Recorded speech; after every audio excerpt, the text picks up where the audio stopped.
বিশ্ব ক্রিকেটে ভারতের আধিপত্যের সামনে যেন অসহায় সাউথ আফ্রিকা। দেশটার ক্রিকেটারদের সামনে একদিকে দেশপ্রেম, তো অন্যদিকে ফের আইপিএল খেলতে না পারার ভয়। ঝামেলাটা বেঁধেছে ভারত পাকিস্তান যুদ্ধের কারণে। পিছিয়ে গেছে আইপিএল এর সূচি। 25 মে শেষ হওয়ার কথা ছিল আইপিএল। 26 মের মধ্যে দেশে ফেরার কথা ছিল সাউথ আফ্রিকার সব ক্রিকেটারদের। 30 মে গোটা দল একসঙ্গে ইংল্যান্ডের পথে উড়াল দেবে। ক্রিকেট সাউথ আফ্রিকার ভাবনা ছিল এমনটাই, কিন্তু ভারত পাকিস্তান সংঘাতের জের ধরে আইপিএল স্থগিত হওয়ার পর নতুন সূচিতে প্রাথমিক পর্বই শেষ হবে 27 মে। এরপর প্লে অফ এবং ফাইনাল শেষ হতে হতে 3 জুন।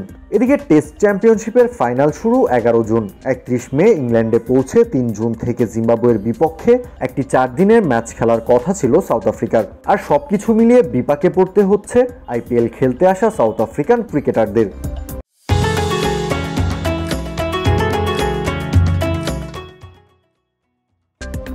আইপিএলে থাকা দক্ষিণ আফ্রিকার 8 ক্রিকেটার জায়গা পেয়েছেন অস্ট্রেলিয়ার বিপক্ষে টেস্ট চ্যাম্পিয়নশিপের দলে। পয়েন্ট তালিকার শীর্ষে থাকা গুজরাট টাইটান্সে খেলছেন Kagiso Rabada.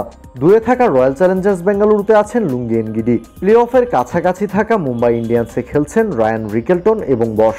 Punjab কিংসে Marco Jansen এবং দিল্লি ক্যাপিটালসে ট্রিস্টান স্টাবস। এছাড়া বিদায়ের দুয়ারে থাকা লখনৌ সুপার জায়ান্টসে আছেন এইডেন মার্ক্রাম। বিদায় নিশ্চিত হয়ে যাওয়া সানরাইজার্স হায়দ্রাবাদে ইয়ান মুল্ডার। টেস্ট চ্যাম্পিয়নশিপের ফাইনালের দল ঘোষণার সংবাদ সম্মেলনে জোহানেসবার্গে মঙ্গলবার সাউথ আফ্রিকান কোচ কনরাড জানান 26 মে ক্রিকেটারদের সাউথ আফ্রিকায় ফেরত চান তিনি।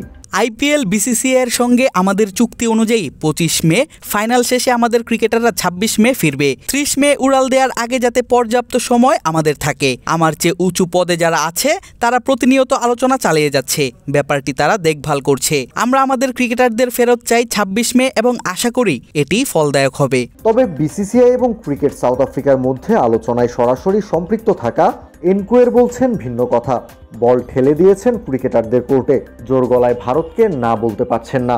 ক্রিকেটারদের মধ্যে কে ফিরবে, কে খেলা চালিয়ে যাবে এটা অবশ্যই ব্যক্তিগত সিদ্ধান্ত। তবে আমরা একটি ব্যাপার পরিষ্কার করে দিয়েছি এবং আইপিএল বিসিসিআই এর সঙ্গে আমরা তা চূড়ান্ত করার চেষ্টা করছি। সেটা হলো টেস্ট চ্যাম্পিয়নশিপ নিয়ে আমাদের মূল পরিকল্পনায় অটল থাকা। ছেলেদের দেশে ফেরার সব শেষ সময় 26 মে। দিন শেষে ভারত পাকিস্তান যুদ্ধ এবং আইপিএল পিছিয়ে যাওয়ায় বিপাকে পড়েছেন আসলে ক্রিকেটাররাই। দেশকে প্রাধান্য দিতে গেলে পরবর্তীতে আইপিএল খেলার সুযোগ হারানোর ভয়। অন্যদিকে আইপিএল শেষ করে এরপর জাতীয় দলে যোগ দিলে সমালোচনার মুখে পড়ার ভয়। এদিকে বিসিসিআইও কমতে দেবে না টুর্নামেন্টের মান। সবকিছু মিলিয়ে তৈরি হয়েছে একটা ঘোলাটে পরিস্থিতির। কাউসার শান্ত, ক্রিক ফ্রেঞ্জি।